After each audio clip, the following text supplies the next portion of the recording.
Praise Jesus. Praise God. நன்றி இயேசுவே! நன்றி அப்பா! இந்த நாளுக்காக நன்றி. உம்முடைய வார்த்தைக்காக நன்றி. உம்முடைய வார்த்தையின்படி வாழ எங்கள ஒப்புக் கொடுக்கிறோம் தகப்பனே. எங்கள காத்து வழிநடத்துறதுக்காக நன்றி. விசுவாசத்தின் தந்தை அப்ரஹாம். அவர நீதிமானா நீங்க சொன்னீங்க. அப்படி அப்ரஹாம் கிட்ட இருந்தது என்ன? எதனால அவர் நீதிமான்? கிறிஸ்துவுக்குள் எங்களோட அடையாளம் என்ன? எங்களையும் நீதிமான்னு சொல்றீங்க. எதன் அடிப்படையில? இத பத்தி எங்களுக்கு புரியும்படி சொல்லிக் குடுக்குறதுக்காக நன்றி.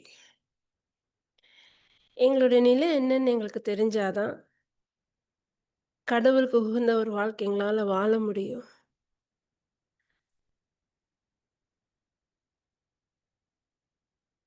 எங்களோட தேவைகள, எங்க ஒரு தீர்வு, நாங்க சந்திக்கக்கூடிய சூழ்நிலைகளுக்கோ, பிரச்சனைகளுக்கு தீர்வு இறை வார்த்தையில இருக்கு. இந்த வார்த்தையில இருக்கிற உண்மை எங்களுக்கு புரியும்படி சொல்லிக் குடுக்குறதுக்காக நன்றி. அப்பா, உம்முடைய வார்த்தை உயிருள்ளது, ஜீ ஜீவனுள்ளது, ஆற்றல் மிக்கது, வல்லமை உள்ளது. ஆனா, அதோட வல்லமை, அதோட ஜீவன் எங்களோட வாழ்க்கையில வெளிப்படணும் அப்படின்னா, நாங்க நம்பணும், நாங்க விசுவசிக்கணும். இந்த விசுவாசத்தின் அடித்தளமே எங்களோட அடையாளம் என்னன்னு நாங்க புரிஞ்சுக்கிறது தான். விசுவாசத்துல எப்படி ஒரு வாழ்க்கைய வாழ்றது, ரொம்ப எளிதான முறையில எங்களுக்கு சொல்லிக் குடுக்குறதுக்காக நன்றி. ஆவியானவரே, இந்த டீச்சிங்க வழிநடத்துறது நீங்க. மறை உண்மைகள எங்களுக்கு புரியும்படி சொல்லிக் குடுக்குறது நீங்க. கேட்கக்கூடிய அந்த வசனத்த இதயத்துல நாங்க பதிய வைப்போம். இரவும் பகலும் அதை தியானிக்க எங்கள ஒப்புக் கொடுக்கிறோம். எங்களுக்குள்ள நீங்க வாசம் செய்றீங்க. நன்றி அப்பா! நன்றி இயேசுவே! நீங்க செஞ்ச எல்லா நன்மைகளுக்கா நன்றி. எங்களோட பாவத்த சுமந்து எங்கள மீட்டெடுத்தீங்களே! எங்கள மன்னிச்சீங்க. எங்கள சுகமாக்குனீங்க. எங்கள ஆசீர்வதிச்சீங்க. பிரச்சனையே சிந்திச்சுட்டு இருக்கிற இந்த சிந்தனைய, உம்முடைய வார்த்தைய சிந்திக்கிறதுக்கும், உங்களுடைய அன்ப சிந்திக்கிறதுக்கும் நாங்க ஒப்புக் கொடுக்கிறோம்ப்பா. எங்கள காத்து வழிநடத்துறதுக்காக நன்றி. இயேசுவின் நாமத்தில் ஜெபிக்கிறோம் நல்ல பிதாவே! ஆமென். Praise Jesus. Praise God. Hallelujah. Praise Jesus. Praise Jesus. Praise God. ரொம்ப முக்கியமான ஒரு டாபிக். அப்ரஹாம். நம்ம யார் நீதிமான்? ம். யார் இன்னொரு வார்த்தை மறந்துட்டேன். நீதிமான் இன்னொரு வார்த்தை? நேர்மையாளர். நேர்மையாளர் யாரு? நீதிமான் யாரு? இத பத்தி நம்ம பார்த்துட்டே வந்தோம். இந்த நேர்மையாளர், நீதிமான்ன்றது நம்ம நம்ம புரிஞ்சுக்கிட்ட சட்டதிட்டங்கள முழுமையாக கடைப்பிடிக்கிறவங்க. பெர்ஃபெக்ட்டா இருக்கிறவங்க. ஆனா இங்க ஒருத்தர நீதிமான்னு கடவுள் சொல்றாரு. முதல்ல இந்த வார்த்தை ரைச்சியஸ். ஹி இஸ் ரைச்சியஸ்ன்னு ஒருத்தர கூப்பிடுறாங்க அப்படின்னா, அது அப்ரஹாம பத்தி. அப்ரஹாம பத்தி ஆதியாகமம் தொடக்க நூல் 15வது அதிகாரம் 6வது வசனத்துல இவ்வாறு சொல்லப்படுது. நான் உன்ன நீதிமான்னு கருதுறேன். Praise Jesus. Praise God. Hallelujah. இப்போ ஆதியாகமம் 15வது அதிகாரம் 6வது வசனம். இதுல 6வது வசனத்துல என்ன இருக்கு அப்பன்னா, அப்ரஹாம் அப்ராம் ஆண்டவர் மீது நம்பிக்கை கொண்டார். அதை ஆண்டவர் அவருக்கு நீதியாக கருதினார். இது எப்போ சொல்லப்பட்ட ஒரு நிகழ்வு? அது இப்பதான் முதல்ல ஒருத்தர் நீதி அவர் நீதியாக கருதப்படுறார். நீதிமான்னு சொல்றாங்க. இது எப்போ சொல்லப்பட்ட ஒரு விஷயம்? ஆதியாகமம் 15வது வசனத்துல சொல்லப்பட்ட ஒரு விஷயம். இது ஏன் கடவுள் வந்து சொல்றாங்க அப்டின்னா, எந்த சூழ்நிலையில, எந்த நேரத்துல, எப்போ இத சொல்றாங்க? அப்ரஹாம் விசுவசிச்சதுனால, நம்புனதுனால, கடவுள் வந்து அது அவரோட நீதி இருக்குது. அத நீதின் அது வந்து அப்ரஹாமோட நீதிமான்னு சொல்லிட்டு சொல்லப்படுறாங்க. இத எதனால சொன்னாங்க அப்டின்னா, 12வது அதிகாரத்துல நம்ம பார்ப்போம். அப்ரஹாம வந்து கடவுள் வந்து கூப்ட்டு, "நான் காட்டும் தேசத்துக்கு போ" அப்டி சொல்லிட்டு, அந்த பாலும் தேரும் ஓடுற தேசத்துக்கு போ. உன்னோட சன்னதிக்கு அத குடுப்பேன். உன்ன தேசங்களின் தந்தையாக்குவேன்ற ஒரு வாக்குறுதிய, வாக்குத்தத்தத்த கடவுள் குடுப்பாங்க. அப்ரஹாமுக்கு வந்து 75 வயசு. பசங்க கிடையாது. பிள்ளைங்க இல்ல. குழந்தைங்க இல்ல. அப்போ அப்படி இருக்கிற ஒரு சூழ்நிலையில அவர் குழந்தைக்காக மன்றாடுறாரு, வேண்டுறாரு. ஆனா நாட்கள் கடந்து போகுது. ஆனா பிள்ளை இல்ல. அப்படி இருக்கும்போது ஒரு 80 வயசு கிட்ட ஆகும்போது என்ன ஆயிருது பிள்ளை இல்ல. அப்போ இந்த 15வது அதிகாரத்த முதல்லருந்து வாசிச்சு பார்த்தா என்ன இருக்கும் அப்டின்னா, எனக்கு எல்லாத்தையும் செஞ்சுட்டீங்க, எல்லாத்தையும் குடுத்துட்டீங்க, எல்லாம் இருக்கு. ஆனா இதெல்லாம் அனுபவிக்கிறதுக்கு, இத கொண்டாடுறதுக்கு எனக்கு வாரிசு இல்லையே! நான் என்ன பண்றது? என் வீட்ல வேலை செய்ற வேலைக்காரனோட மகன நான் எடுத்து வளர்க்கவா? அவன என் மகனாக்கவான்னு சொல்லிட்டு கடவுள் என்ன பண்ணுவாங்க அப்டின்னா, அ அ சாரி அப்ரஹாம் என்ன பண்ணுவாருன்னா, பொலம்பி தீர்ப்பாரு. எனக்கு எல்லாம் குடுத்துருக்கீங்க, எல்லாம் செஞ்சிருக்கீங்க. ஆனா, எனக்கு குழந்தை இல்லையே! என்ற அந்த அந்த அந்த அத வந்து சொல்வாரு. அப்படி இருக்கும்போது, அப்படி இந்த சூழ்நிலை என்ன ஆகும் அப்படின்னா, கடவுள் வந்து ஒரு விஷயத்த சொல்வாங்க. அவர கூப்ட்டு, "வானத்துல இருக்கிற நட்சத்திரத்த எண்ணு." இன் யா அப்ப என்னன்னு சொல்லும்போது, இதே அதிகாரத்த வாசிக்கும்போது என்ன இருக்கும் அப்படின்னா, என்னன்னு சொல்லிட்டு, "இப்படிதான் உன்னோட சந்நிதி இருப்பாங்க." இப்படிதான் உன்னோட வாரிசு இருப்பாங்க. இப்படிதான் உன் பிள்ளைங்கள் இருப்பாங்க. உன் ஜெனரேஷன் உன்னோட சந்நிதியே இப்படிதான் இருக்கும். திரளான மக்கள் சொல்லிட்டு, அந்த ப்ராமிஸ கடவுள் குடுப்பாங்க. வீட்ட விட்டு வெளிய வந்து வானத்த பார்த்து நட்சத்திரத்த எண்ணுன்னு சொல்லும்போது, அது எப்படி சாத்தியம் சொல்லிட்டு உள்ளே இருந்திருக்கலாம். ஆனா அப்ரஹாம் என்ன பண்ணுவாரு அப்டின்னா, அத நம்புவாரு. கடவுள் சொன்ன அந்த வார்த்தைய நம்பி வந்து நட்சத்திரத்த எண்ணுவார். இந்த நிகழ்வுல தான் கடவுள் என்ன சொல்லுவாங்க அப்டின்னா, "நீ என்ன நம்புனல்ல, நீ என்ன விசுவசிச்சல்ல, உன்ன நீதியாக கருதுகிறேன். நீதிமானா கருதுகிறேன்." இங்க அப்ரஹாமோட வாழ்க்கைய எடுத்துக்கிட்டோம்னு வச்சுக்கோங்களேன், அவர் வந்து ரொம்ப பெர்ஃபெக்ட்டா அப்டி கிடையாது. அவர்கிட்ட நெறைய குறைபாடு இருந்தது. குறைகள் இருந்தது. அவர் வந்து தன்னோட மனைவிய தங்கைன்னு சொல்லியிருக்காரு. தன்னோட உயிர காப்பாத்தணும்னு சொல்லிட்டு ஃபாரோ மன்னன், அபிமெலேக்கு சொல்லிட்டு அந்த மன்னர்கிட்டலாம் வந்து அவங்கலாம் ஆசைப்பட்டாங்க. சாராவ சாராவ யூஸ் பண்ணிக்கணும்னு ஆசைப்பட்டாங்க. ஆனா, அது கணவர்ன்னு தெரிஞ்சா கொன்னுருவாங்க. கணவர கொன்னுட்டு அந்த பெண்ண தூக்கிட்டு போயிருவாங்க. அப்படி ஒரு சூழ்நிலையில அவர் என்ன சொல்லிறாரு அப்படின்னா, அ அவர் வந்து "நீ என்னோட நான் உன்னோட சகோதரன்னு சொல்லிடுறேன். சகோதரன்னு சொல்லிட்டா என் உயிருக்கு எந்த ஆபத்து வராது." அந்த அம்மா எப்படி போனாலும் பரவால்ல, அவரோட உயிருக்கு எந்த ஆபத்தும் வரக்கூடாதுன்னு சொல்லிட்டு, நெறைய நேரங்கள்ல அவர்ட்ட இருக்கக்கூடிய பலவீனத்த நம்ம பார்க்கலாம். இது மனுஷனோட சுயநலமான சுபாவம். அப்படி அவரு ரொம்ப பெர்ஃபெக்ட்டா வாழ்ந்தாரா? கிடையாது. ரொம்ப மிஸ்டர் பெர்ஃபெக்ட்டா? கிடையாது. இன்னொன்னு அவருக்கு ப்ரெஷியஸஸ். இது நம்ம 15 பார்த்தோம். அது 16ல பார்க்கும்போது என்ன ஆகும்? இவர் தெளிவாயிட்டாரு. இவர் வானத்துல இருக்கிற நட்சத்திரம் எண்ணுனாரு. இவருக்கு நம்பிக்கை வந்துட்டு, விசுவாசம் வந்துட்டு, நம்மளுக்குன்னு ஒரு பிள்ளை இருக்கும்ன்னு சொல்லிட்டு நம்புனாரு, விசுவசிச்சாரு. ஆனா இங்க சாரா எப்படி இருக்காங்க அப்படின்னா, அவங்க இன்னும் என்ன பண்றாங்க? ஒரு தடுமாற்றத்திலே இருக்கிறாங்க. ஒரு நம்பிக்கையின்மையில இருக்கிறாங்க. அவங்களுக்கு என்ன அப்டின்னா, கிட்டத்தட்ட அவங்க வந்து குழந்தை பெறக்கூடிய வயசுல வந்து அவங்க ஒரு மலடியா இருந்தாங்க. அவங்களுக்கு வந்து குழந்தை பெறக்கல. இப்போ மெனோபாஸ்லாம் ஆயி, அவங்களோட கர்ப்பம் செத்து போயி, ஒண்ணுமே இல்லாத சமயத்துல அவங்க அவங்க அவங்க சூழ்நிலை நம்ம என்ன யோசிப்போம் தெரியல. அவங்க என்ன பண்ணாங்க அப்டின்னா, அவங்களோட சூழ்நிலைய பார்த்துட்டு, எப்படி இருந்தாலும் என்னால எதுக்கு என் கணவருக்கு பிள்ளை இல்லாம இருக்கணும்? என் பணிப்பெண் மூலமாக நம்மளுக்குன்னு ஒரு வாரிச இது பண்ணிக்கலாம்னு சொல்லிட்டு, அவங்க என்ன பண்ணிருவாங்க, ஃபோர்ஸ் பண்ணி அப்போ அந்த இடத்துல அப்ரஹாமோட பலவீனத்த பார்க்கலாம்.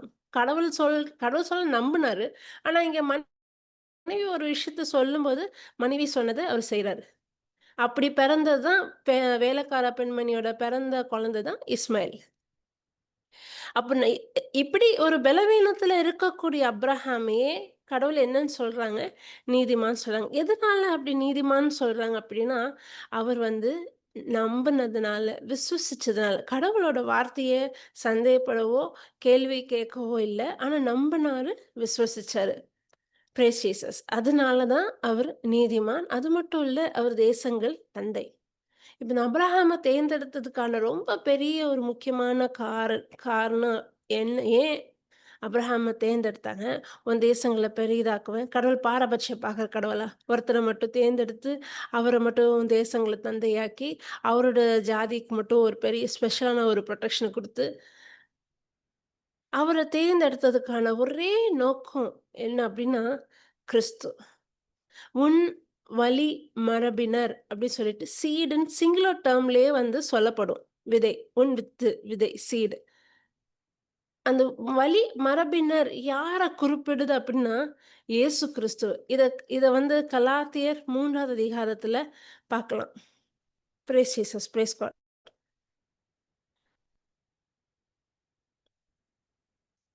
ஹalleluya. Thank you Holy Spirit.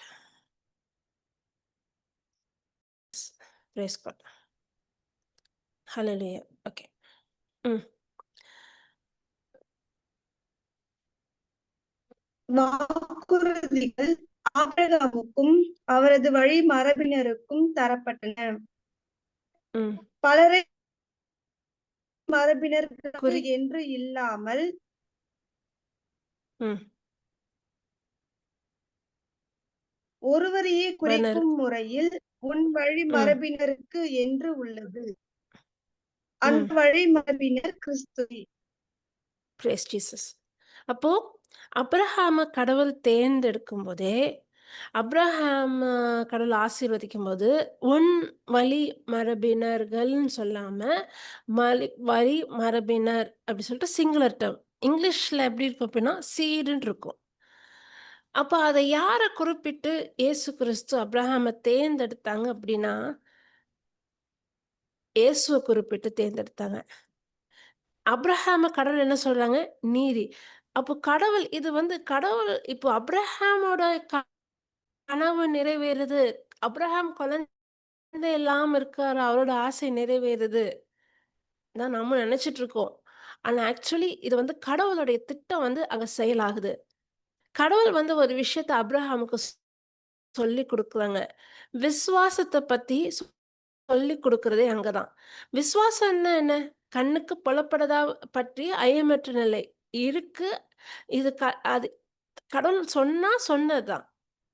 அ உதாரணத்துக்கு, எல்லா படைப்புமே வந்து எங்கருந்து உருவாக்கப்பட்டுச்சு? அவரோட வார்த்தையிலேருந்து உருவாக்கப்பட்டது. கடவுள் ஒரு விஷயத்த சிந்திக்கிறாரு. அந்த சிந்தனைய செயலாக அது வந்து ரியாலிட்டியா பார்க்கும்போது ஒரு விஷயம் தேவ. அது என்னது? அவரோட வார்த்தை. அவரு மனுஷன உருவாக்கணும்னு சிந்திக்கிறாரு. மிக மனுஷனுக்கு தேவையானது அனைத்தும் உருவாக்கணும்னு சிந்திக்கிறாரு. அந்த சிந்தனை வந்து செயலாகுறது எப்படி? வார்த்தையின் மூலமாக. அந்த வார்த்தை யாரு அப்டின்னா, இயேசு கிறிஸ்து. இந்த இயேசு கிறிஸ்து பூமிக்கு மனிதனாக வர்றதுக்கான மீட்பு திட்டத்துக்கு அடித்தளமே இப்போ ஒரு ஜாதிய ஒரு ஒரு ஒருத்தர தேர்ந்தெடுக்கிறாரு. அவர் யார் அப்டின்னா, அப்ரஹாம். அவரு எந்த அடிப்படையில அவரு தேர்ந்தெடுக்கிறாரு அப்டின்னா, ஒரு நம்பிக்கையான ஒரு ஆள். விசுவாசத்துல இருக்கக்கூடிய ஆளா.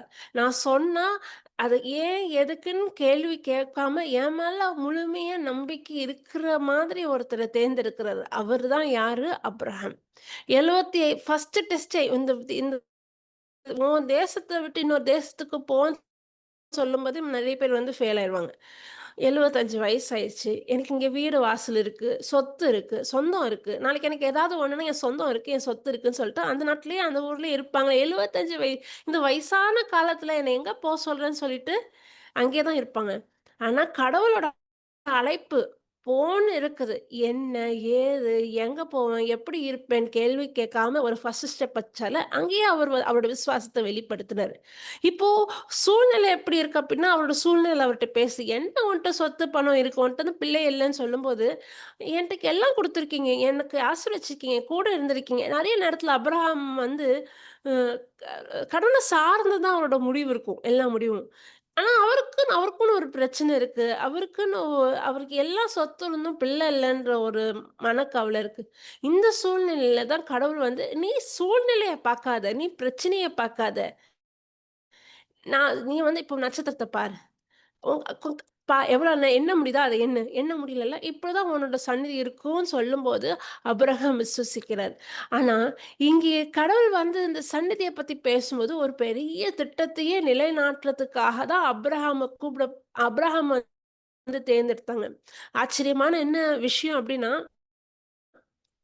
இன்னைக்கு உலகத்துல இருக்க பல ஜாதிகள் வந்து ஒண்ணு வந்து தேசத்து தந்தை இல்ல.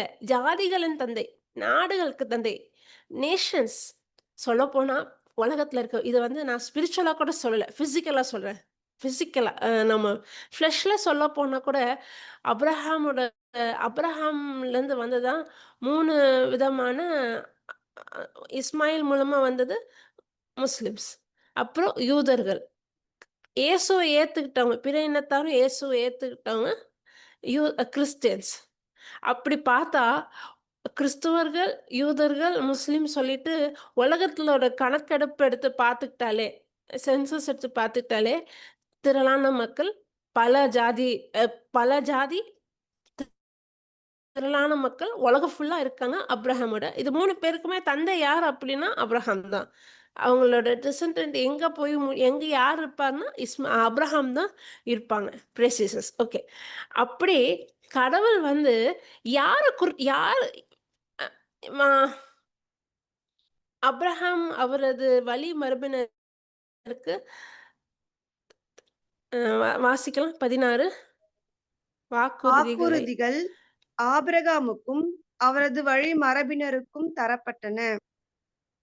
Price God. பலரை குறி வாக்குறுதிகள் யாருக்கு? ம், ம், பலரை குறிக்கும் முறையில் வழி மரபினர்களுக்கு என்று இல்லாமல், ம்.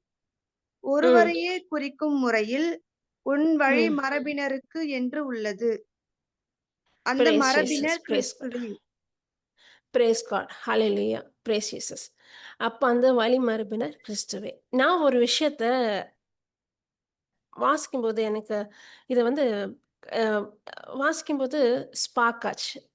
கிறிஸ்துவுக்குள் நம்மள நம்மள என்னன்னு கடவுள் அழைக்கப்படுறார்? நீதிமான் அழைக்கப்படுறார். இங்க யார முதல்ல நீதின்னு சொல்றாங்க? அப்ரஹாம நீதின்னு சொல்றாங்க. அப்ப அப்ரஹாம அழிக்கும்போது, அப்ரஹாம கூப்பிட்டு இந்த நட்சத்திரத்த பாருன்னு சொல்லும்போது, நம்ம இதுவரைக்கே அப்ரஹாமுக்கு ஒரு ஆசீர்வாதம், அப்ரஹாமோட விசுவாசம், அப்ரஹாமுக்கு ஒரு பிளெஸ்ஸிங் அப்படிதான் நம்மளோட ஃபோக்கஸ் இருந்தது. ஆனா, இது கடவுளுடைய திட்டம் நிறைவேறணும். அந்த ஒருத்தர குறிச்சு, அந்த ஒருத்தர் இந்த பூமிக்கு வரணும். அந்த ஒருத்தர் மூலமா மீட்பு திட்டம் இந்த உலகத்துக்கு வரணும். அந்த ஒருத்தர் யார் அப்படின்னா, நீதிமான். அப்ரஹாம நீதின்னு கருதுனதுக்கு அப்ரஹாமோட நம்பிக்கை, அவரோட விசுவாசம். ஆனா அப்ரஹாம் மூலமா ஒருத்தர் வரப்போறார்ல, அந்த ஒருத்தர் யார் அப்டின்னா, இயேசு கிறிஸ்து. அவர் எப்பேர்ப்பட்டவர் அப்டின்னா, அவரு நீதி உள்ளவர்.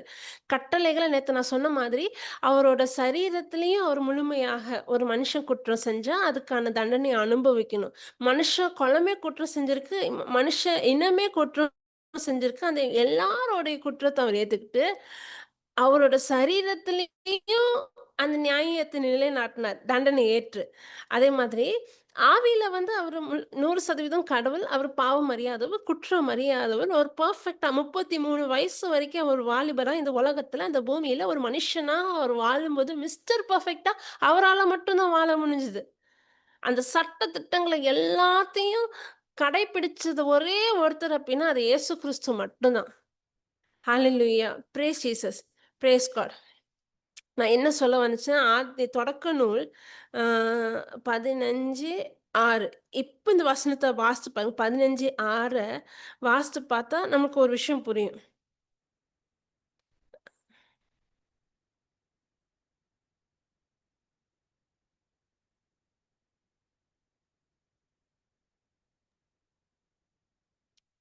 ஆ 16 6 15 6.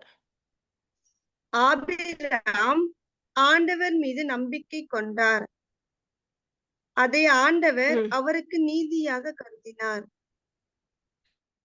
நீதியாக கருதினார். இப்போ ரோமையர் புத்தகம் ரோமையர் புத்தகம் 4வது அதிகாரம் 3வது வசனம். இது 2 தான் கம்பைன் பண்ணி அ இது சொல்லப்படும். ரோ பவுல் வந்து எழுதுவாரு. இப்போ ரோமையர் புத்தகம்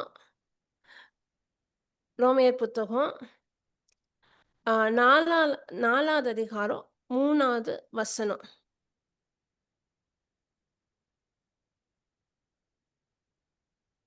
3 எங்க? ம், ஏனெனில் மறைநூல் கூறுவதென்ன? ம், ஆபிரகாம் கடவுள் மீது நம்பிக்கை கொண்டார். அதை ம், கடவுள் அவருக்கு நீதியாக கருதினார். ம். வாசிங்க அடுத்தது. வேலை செய்தவர் பெறும் கூலி நன்கொடையாக கருதப்படுவதில்லை. அது ம், அவர்கள் உரிமை. ம், தம் செயல்கள் மீது நம்பிக்கை வையாது, ம், இறைப்பற்றில்லாதோரையும் தமக்கு ம், ஏற்புடையவராக்கும் கடவுள் மீது நம்பிக்கை வைப்போரை, அவரது ம். நம்பிக்கையின் பொருட்டு கடவுள் தமக்கு ஏற்புடையோர் எனக் கருதுகிறார். ஆ அவர் மீது நம்பிக்கை வைக்கும் பொருட்டு அவருக்கு ஏற்புடையவராக நம் சாரி ஓகே. ம். அதே வாசிக்கவா? ஆ அடுத்தது வாசிக்கவா? 6, 6. அவ்வாறே கடவுள் ஒருவருடைய செயல்களைக் கணிக்காமலேயே அவரைத் தமக்கு ஏற்புடையவர் எனக் கருதுவதால், அம்மனிதர் பேறு பெற்றவர் என்று தாவீது கூறியிருக்கிறார். ம், ம். எவரது இது குற்றம் அப்ரஹாம் பத்தி மன்னிக்கப்பட்டதோ பார்த்தோம். அப்ரஹாம பத்தி பார்த்தோம். இங்க தாவீதும் அதே கருத்து வைக்கிறாரு. என்ன கருத்து? செயல்கள கணிக்காமலே ம், கடவுள் ஒருவருடைய செயல்களைக் கணிக்காமலே அவரைத் தமக்கு ஏற்புடையவர் ம், எனக் கருதுவதால், ம். அம்மனிதர் பேறு பெற்றவர் என்று தாவீது கூறியிருக்கிறார். ம். எவரது பிரைஸ் காட். குற்றம் ம், மன்னிக்கப்பட்டதோ, ம், எவரது பாவம் மறைக்கப்பட்டதோ, ம், அவர் பேறு பெற்றவர். ம், ஆண்டவர் எந்த மனிதரின் தீச்செயலை கருத்தில் ம், கொள்ளவில்லையோ, அவர் பேறு ம், பெற்றவர். ம், ம், ம், பேறு பெற்றோர் விருத்த விருத்த சேதனம் செய்து கொண்டோர் மட்டுமா? ம், செய்யாதோரும் கூடவா? ம். ஆபிரகாம் ஆண்டவர் ம். மீது நம்பிக்கை கொண்டார். அதை ம். ஆண்டவர் அவருக்கு நீதியாக கருதினார் என்றோமே. பிரைஸ் ம். ம். Praise Jesus. Praise God. இந்த வசனத்த வாசிக்கும்போது மனசுல என்ன தெரியுமா தோணும்? அ அப்போ அ கெட்டவனா வாழ்ந்தாலும் கடவுள் நம்மள நீதிமான்னு சொல்லுவாரு. நம்புனா மட்டும் போதும். நம்ம செயல்கள செய்ய வேண்டாம். அந்த கன்க்ளூஷனுக்கு வந்துரும். அப்படிதானே? Brace Jesus. எ இப்படி செய்றதுனால தான் நீதிமான்ட்டு இல்ல. அவர நம்புனா தான் நீதிமான். பழைய ஏற்பாட்டுல வந்து தப்பு நெறைய வாழ்க்கையில வழி தவறி போனவங்கள நீதிமான்னு சொல்றாங்க. தாவீதும் சொல்றாரு, குற்றம் செஞ்சவங்கள அவங்களோட குற்றத்த கருகாம கடவுள் மேல வச்சிருந்த நம்பிக்கைய அவரு நீதின்னு கருதுறாங்க. அப்போ இப்போ பவுல் பவுல் வந்து 4வது அதிகாரத்துல வந்து எழுதும்போது, அத வாசிக்கும்போது என்ன தோண ஆரம்பிச்சுரும் அப்டின்னா, அப்போ நான் எப்படி வேணாலும் வாழலாம். நம்புனா மட்டும் போதும். அந்த அந்த நிலைமைக்கு வந்துருவாங்க. அந்த சூழ்நிலைக்கு வந்துரும். அது அப்படிதான் அவரு எழுதுவாரு. நம்மள அப்படி நம்மள அந்த அந்த அந்த சிந்தனைக்குள்ள உள்ளாக்கி தான் அவரு எழுதுவாரு. நான் எப்படி சொல்றது? தெளிவா நமக்கு ஒரு விஷயம் தெளிவா புரியணும் அப்டின்னா, நம்மள்கிட்ட இருக்கிற அந்த கேள்விகள வச்சு தான் வந்து ரோமியோ புத்தகத்த அவரு எழுதிட்டே வருவாரு. ஆனா, ரோமியோ புத்தகம் 5, 6 வாசிக்கும்போது அவரு தெளிவாக சொல்வாரு. எது நம்மளோட இயல்புல சாத்தியம் இல்லையோ, கிறிஸ்துவுக்குள் அப்போ இங்க இது எதனால சொல்லப்பட்டிருக்கு? இந்த நிகழ்வு எதனால சொல்லப்பட்டிருக்கு அப்டின்னா, யூதர்கள் பலரும் வந்து இயேசுவ ஏத்துட்டு, பிற இனத்தாரா இருந்தவங்க யூதர்களா மாறிருவாங்க. அ எ கிறிஸ்டியன்ஸா மாறிருவாங்க. ஆனா, அந்த ரிலிஜியஸா இருக்கக்கூடிய இயேசுவ பின்பற்றக்கூடியவங்க என்ன சொல்லுவாங்கன்னா, சட்டதிட்டங்கள திணிக்க ஆரம்பிப்பாங்க. இவங்க வந்து சர்கம்சிஷன் பண்ணல, விருத்த சேதனம் பண்ணல, ஆ அது வந்து கண்டிப்பா முக்கியம். கடவுளுக்கு உரியவங்க அது வந்து கடவுள் வந்து மனுஷனு அப்ரஹாமுக்கு ஏற்படுத்தின உடன்படிக்கை. அது செஞ்சா தான் உண்டுன்னு சொல்ட்டு, சட்டங்கள பேச ஆரம்பிப்பாங்க. அப்போ தான் வந்து அப் அ இத இத புரிய வைக்கிறதுக்காக தான் இயேசு கடவுள் பவுல் என்ன பண்ணுவார் அப்டின்னா, சட் நீ நீ வந்து விருத்த சேதனம் செஞ்சா தான் கடவுளுக்கு உகந்தவங்கன்னு சொல்றீங்க. விருத்த சேதனம் செஞ்சாலும் சரி, செய்யலனாலும் சரி, அந்த செயல் முக்கியம்ல. அவன் முள்ளாத மனசுல அவன் நம்புறான், நம்பல. விருத்த சேதனம் செஞ்சுட்டு இயேசுவ ஏத்துக்கலன்னா, அவன் அவன் வந்து மீட்பு அடைய முடியாது. விருத்த சேதனம் செய்யாம இயேசு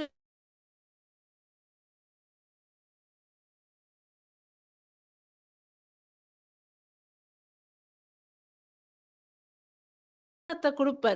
அப்போ இந்த இந்த நம்ம ஏற்கனவே பார்த்துருக்கோம். ரோமர் புத்தகம் 2வது அதிகாரத்தில கடைசி வசனத்தில வந்து, இயேசுவ ஏத்துக்கிட்டவங்க வந்து ஆவியில யூதர்கள். ஏன் அப்டின்னா, அவங்களுக்கு விருத்தசேதனம் சரீரத்தில இல்ல, அவங்களோட இதயத்தில. அந்த Holy Spirit circumcision by the Holy Spirit of the heart. அவங்களோட இதயத்தில ஒரு மாற்றம். இதயத்தில ஒரு புது படைப்பு. இதயத்தில ஒரு இதயத்தில நடக்கக்கூடிய ஒரு மாற்றத்த பத்தி கடவுள் சொல்லியிருப்பாங்க. சரி. இ இப்படி கடவுள் வந்து இப்ப யார முன்னிட்டு பேசுறாங்க? அப்ரஹாம் வந்து ஆண்டவர் மீது நம்பிக்கை கொண்டார். அதை ஆண்டவர் அவருக்கு நீதியாக கருதினார். இத ரொம்ப ஸ்ட்ராங்கா எஸ்டாப்ளிஷ் பண்றதுக்கான காரணம் என்ன அப்டின்னா, ஒருத்தவங்க நீதிமான்ன்றது வந்து இப்போ நான் வந்து என்னோட செயல்கள சார்ந்தே நான் நீதிமானா? என்னோட செயல்கள சார்ந்தே நான் நீதிமான். நீதிமான்னா என்ன? கடவுளுக்கு நிலையா இருக்கக்கூடிய ஒரு தன்மை. அப்ப என் செயல்கள சார்ந்தே நான் நீதிமானா இருக்கணும்னு நான் முயற்சி செய்யும்போது, ஒருவராலும் எப்படி இருக்க முடியாது? நீதிமானா இருக்க முடியாது. இன்னைக்குள்ள சூழ்நிலையும் அப்படிதான். நீ நீ வந்து நெறைய இடத்துல சொல்றோம்ல, நீங்க வந்து இதெல்லாம் செஞ்சிருக்கணும். அப்பதான் நீங்க கிறிஸ்டியன்ஸ். இதெல்லாம் பண்ணியிருக்கணும். அதுதான் நீங்க கிறிஸ்டியன்ஸ். இதெல்லாம் பண்ணலன்னா நீங்க கிறிஸ்டியன்ஸ் கிடையாது. இதெல்லாம் தகுதி இல்லன்னா கிடையாதுன்னு சொல்லிட்டு, மனுஷங்களே நெறைய நான் அதுக்குள்ள டீட்டெயிலா போறேன். நெறைய சட்டதிட்டங்கள வச்சு, இதெல்லாம் நீங்க கடைப்பிடிச்சா தான் நீங்க இயேசுவ நீங்க வந்து கிறிஸ்டியன்ஸ்ன்னு நாங்க அங்கீகரிப்போம். ஆனா, எங்கேயோ ஒரு இடத்துல யாரோ ஒரு அம்மா, யாரோ ஒருத்தவங்க இயேசுவ பத்தி கேட்கறாங்க, கேள்விப்படுறாங்க. அவங்க எந்த சபைக்கும் போல, எந்த சர்ச்சுக்கும் போல. ஆனா, முழு மனசோட இயேசுவ ஏத்துக்கிட்டாங்க. அவங்க நம்புறாங்க, இயேசு தான் என் ரட்சகர், இயேசு தான் என் மீட்பர், என் பாவத்திலேருந்து என்ன விடுதலை பண்ணது இயேசு நற்செய்திய கேட்கறாங்க. முழு இதயத்துல அவங்க என்னைக்கு நம்புறாங்களோ, அன்னைக்கு கடவுள் அவங்கள ஏத்துக்கிட்டாங்க. கடவுள் வந்து, "நீ இதெல்லாம் செஞ்சியா? நீ இதெல்லாம் செய்யலையான்ற" அந்த வெளி விஷயத்த எதுவுமே அவரு பார்க்க மாட்டாரு. அவரு பார்க்கிறது அந்த உள்ளத்த மட்டும் தான். அந்த நம்பிக்கை மட்டும் தான். அந்த விசுவாசத்த மட்டும் தான். பல நேரம் நம்மளோட இதயத்த எங்கேயோ வச்சுட்டு, நம்மளோட செயலுக்கு நம்ம என்ன நெனைக்கிறோம், காலையில எந்திரிச்சோனே பிரேயர் பண்ணா கடவுளுக்கு பிரியமா இருக்கும். பிரேயர் பண்ணது நல்லது. அ அ விவிலியத்த வாசிக்கிறது ரொம்ப முக்கியம். வாசிச்சா தான் நம்ம சிந்தனையில மாற்றம் வரும். நம்ம வந்து நல்ல காரியங்கள் செய்யணும். அதுக்காக தான் நம்மள கடவுள் வந்து அழைக்கப்பட்டிருக்காரு. And good works. ஆனா, இதெல்லாம் செய்றதுக்கான நோக்கம் இது எல்லாம் நான் ஏன் செய்றேன்?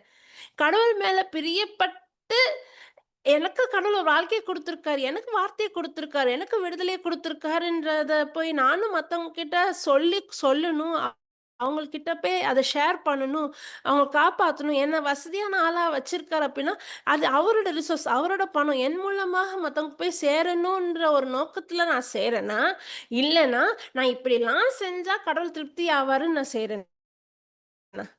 நான் செய்றதுக்கான நோக்கம் என்னவா இருக்குது? என்ன நோக்கத்துக்காக செய்றேன்? அப்போ இங்க இ இ அதான் அப்ரஹாம் அதுதான் பவுல் வந்து பழைய ஏற்பாட்டுல இருக்கக்கூடிய ஒரு இயேசு அறியாத, இயேசு இல்லாத ஒரு சூழ்நிலையில இருக்கக்கூடிய, பாவத்துல இருக்கக்கூடிய மனிதர்கள், அவங்களோட பலவீனத்துல அவங்க சில குற்றங்கள் செஞ்சாலும், அந்த குற்றத்த அவர் பார்க்கல. ஆனா குற்றத்த செஞ்சு மனம் மாறி, அவங்க கடவுள் மேல நம்பிக்கை வச்சு, கடவுள் சொன்ன விஷயத்த கேள்வி கேட்காம செய்றாங்கல்ல, அந்த விசுவாசத்த தான் பார்க்காரு. அவங்களோட செயல்கள பார்த்து கடவுள் வந்து அவங்கள நீதிமான் சொல்லணும் அப்டின்னா, ஒருத்தரும் அப்டி நீதிமான் கிடையாது. இன்னை வரைக்கும் இயேசுவ தவிர யாருமே கிடையாது. யாருமே கிடையாது. மிஸ்டர் பெர்ஃபெக்ட்ன்னு சொல்லிட்டு யாருமே கிடையாது. நம்ம வேணா சொல்லலாம், இவங்க ரொம்ப பெர்ஃபெக்ட்டா வாழ்ந்தாங்க. இவங்களுக்கு அந்த பட்டத்த குடுப்போம். இப்படி சொல்லலாம். நம்ம வேணா சொல்லலாம். ஆனா கடவுளுக்கு நம்ம யாருன்றது, நம்ம உள்ளார்ந்த மனிதன் எப்படிப்பட்ட ஆளு, நம்ம எப்படி சிந்திக்கிறோம், நம்மகிட்ட இருக்கிற பலவீனம் என்னதுன்றது கடவுளுக்கு தெரியும். அவரு நம்மகிட்ட எதிர்பார்க்கிறது வெளியில இருக்கக்கூடிய செயல்கள் அல்ல. அவரு நம்மகிட்ட அதுதான் தாவீதோட எக்ஸாம்பிளும் சரி, அப்ரஹாமோட அப்ரஹாமுக்கு அது புரிஞ்சது. தாவீதுக்கு அது புரிஞ்சது. கடவுள் எதிர்பார்க்கிறது என்னோட உள்ளத்த. ஆழமா என்னோட உள்ளத்த தான் அவர் எதிர்பார்க்கிறாரே தவிர, நான் வெளியில என்னோட செயல்கள வச்சு என்ன நீதிமான்னு கருதல. என்ன வந்து நீதிமான்னு சொல்லல. Praise Jesus, praise God. Hallelujah. அதனால இந்த இந்த இது இந்த இந்த ஏன் இந்த விருத்த சேதனம், இந்த நீதிய பத்திலாம் ஏன் இங்க ஒரு 4வது அதிகாரத்துல சொல்லப்படுது அப்டின்னா, இது மோசே மூலமா கடவுள் குடுத்த சட்டதிட்டங்களுக்கு அது அது பிரயோஜனமே இல்லையா? அந்த சட்டத்தெல்லாம் கடைபிடிக்கவே வேண்டாமா? சொல்லிட்டு இந்த ஒரு குழப்பத்துக்கு தெளிவாக இருக்கு. அப்ப சட்டத்த ஏன் கடவுள் குடுத்தாரு? சட்டத்த கடவுள் குடுத்ததுக்கான நோக்கம் என்ன? சட்டத்த கடவுள் குடுத்ததுக்கான நோக்கம் வந்து கடவுளுடைய தன்மைய வெளிப்படுத்துறதுக்கும், அந்த சட்டத்த வாசிக்கும்போதோ, இது என்னால முழுமையா இப்படிலாம் என்னால ஃபுல்லா பெர்ஃபெக்ட்டா இருக்க முடியாது. ஒரு மனநிலைக்கு மனுஷன் வரணும். பாவத்த பத்தியான அறிவும், பாவம் இதெல்லாம் அப்ப நான் இதெல்லாம் பாவம் தான் செஞ்சுட்டு இருந்தேன்னா சொல்லிட்டு, அந்த பாவம்னா என்ன? பரிசுத்தம்னா என்ன? அப்போ நான் பரிசுத்தம் இதெல்லாம் கடைபிடிக்க முடியாதே என்னால. என்ன காப்பாத்துறதுக்கு ஒரு மீட்பர் வரமாட்டாரா? அந்த மீட்பர நோக்கி கூட்டிட்டு போறது தான் சட்டம். இப்ப இந்த மீட்பர் வராரு. அதுதான் அப்ரஹாமுக்கு சொல்லப்பட்ட வழி மரபினர். அது யாரு? இயேசு கிறிஸ்து. இந்த இயேசு கிறிஸ்து எப்படி வர்றாருன்னா, அவர் மட்டும் தான் சட்டத்த முழுமையா கடைபிடிக்கிறாங்க. அப்ப இந்த இயேசு கிறிஸ்து நமக்காக சிலுவையில மரணம் அடையும்போது, நம்ம இயேசுவ பார்த்து நம்புறோம்ல. நம்ம நம்ம இதயத்திலிருந்து ஒரு நம்பிக்கை வருதுல்ல. எப்படி அபிரகாம் நட்சத்திரத்த பார்த்து நம்புனாரோ, இன்னைக்கு நம்ம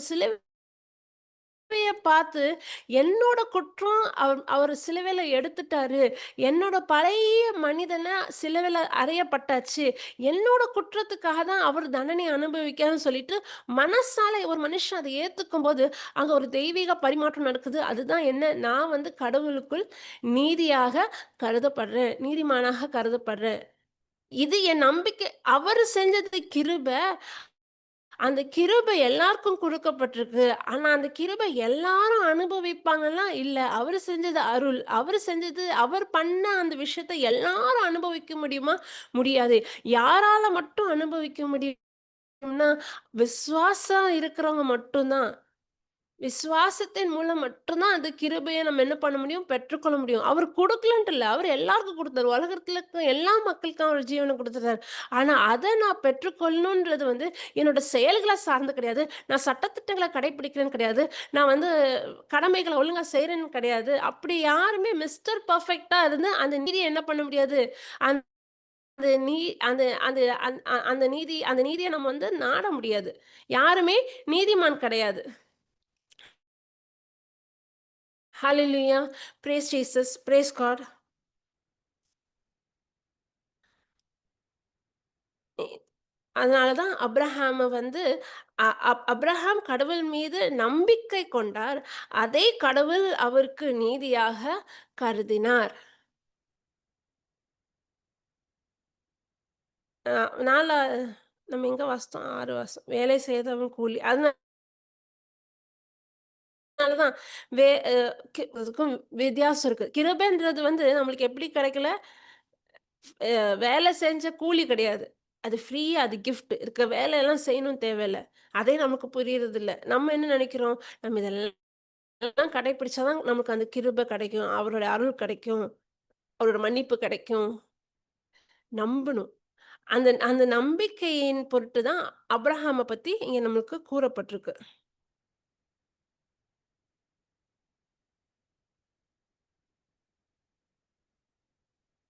ஹalleluya. Praise Jesus. இந்த இந்த சர்கம்சிஷன் பத்தி நான் சொல்லிர்றேன். நான் வாசிச்ச டைம் ஆயிரும்.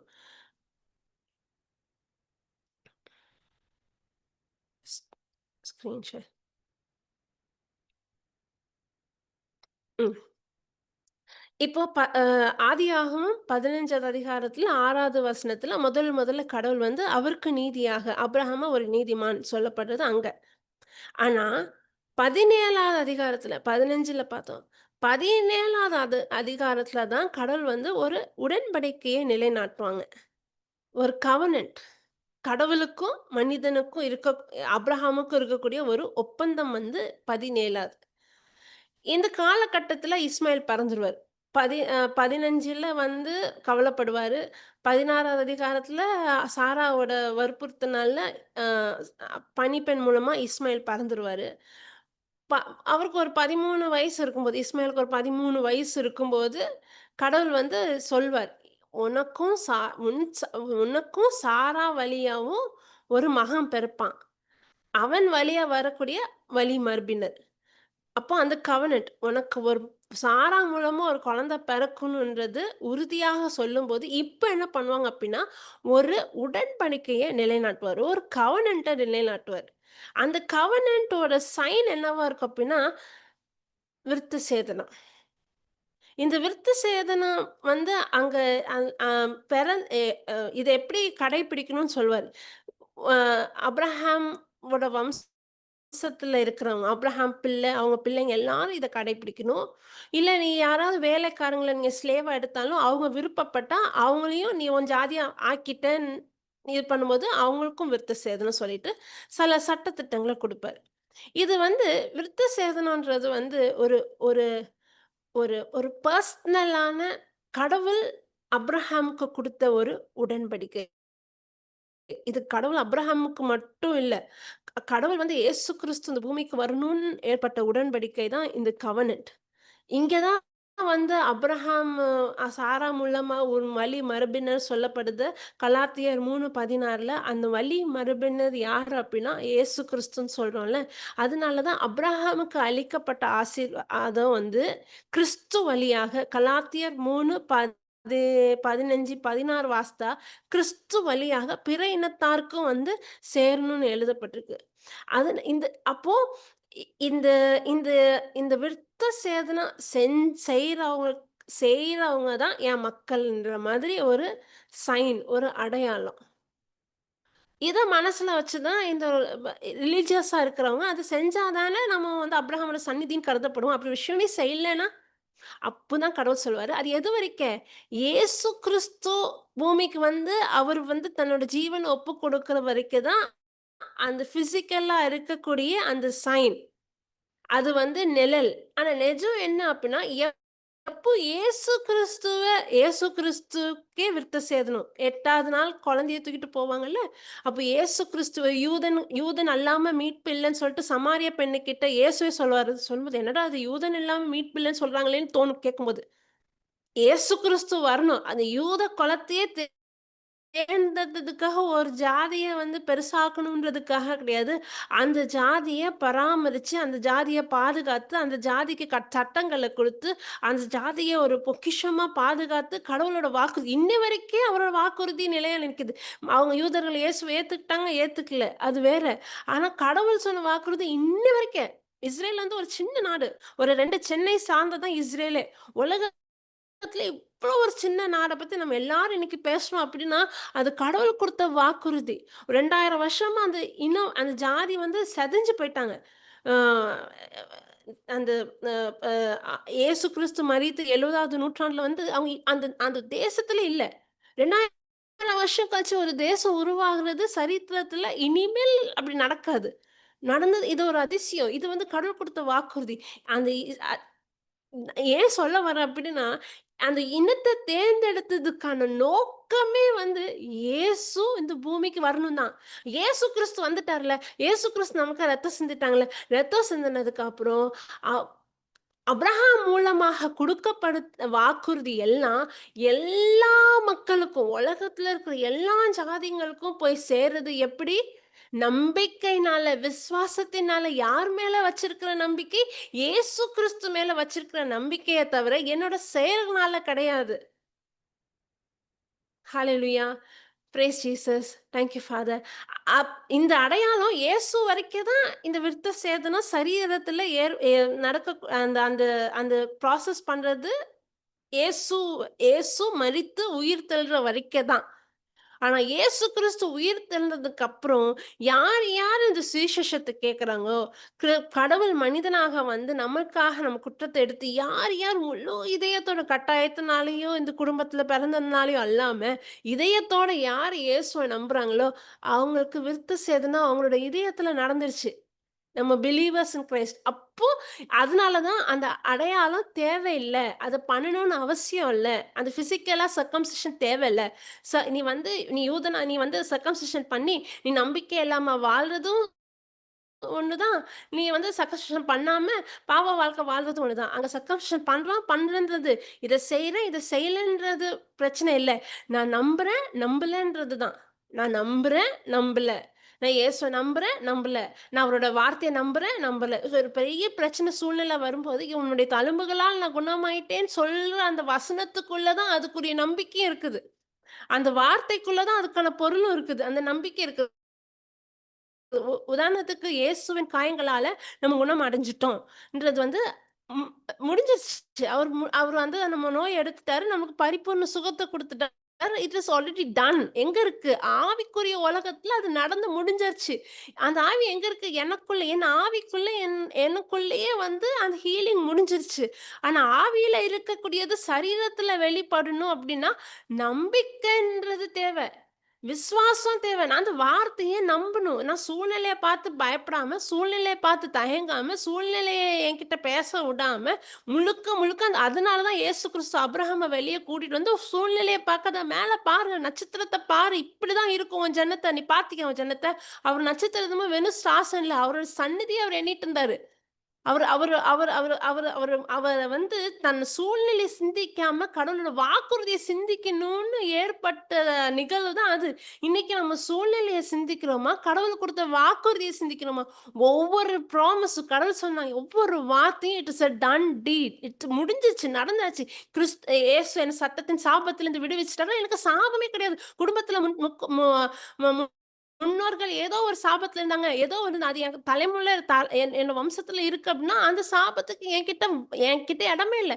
என்னோட சரீரத்துல இயேசுவோட ரத்தம் ஓடுது. என்னோட முப்பாட்ட ரத்தம் என்கிட்ட ஓடல. எனக்குள்ள இயேசு கிறிஸ்துவோட ரத்தம் ஓடுது. ஆசி எனக்குள்ள ஓடுது. சாபத்துக்கு என்கிட்ட எந்த அதிகாரமும் கிடையாது, ஆற்றலும் கிடையாது. நான் கிறிஸ்துவுக்குள் ஆசீர்வதிக்கப்பட்டிருக்கேன். அப்ப அந்த வசனத்துக்குள்ள விசுவாசம் எப்ப வரும்? எப்படி ஆபிரகாம் போய் அந்த நட்சத்திரத்த பார்த்தாரோ, கடவுள் சொன்ன வார்த்தைய பார்த்துக்கிட்டே இருந்தாரோ, நானும் அந்த வசனத்த பார்க்க, அதனால தான் விசுவாசம் எப்படி வரும்? விசுவாசம் கேட்க கேட்க வரும். Faith comes by hearing and hearing God's word. விசுவாசத்தினால விசுவாசம் அவனோட விசுவாசம் அவன நீதின்னு கருதப்பட்டிருக்கு. இன்னைக்கு என்னோட விசுவாசம் தான் என்ன நீதின்னு கருதப்படுதே தவிர, என்னோட செயல்கள் கிடையாது. என்னோட செயல்கள் கிடையாது. என் செயல்கள் மூலமா நான் மிஸ்டர் பெர்ஃபெக்ட் எவ்வளவுதான் முயற்சி செஞ்சாலும், நான் என்னால வாழ முடியாது. எனக்கு இயேசு தேவ. இயேசு இல்லாம என்னால எதுவும் பண்ண முடியாது. Praise Jesus. Praise God. புரிஞ்சுதா?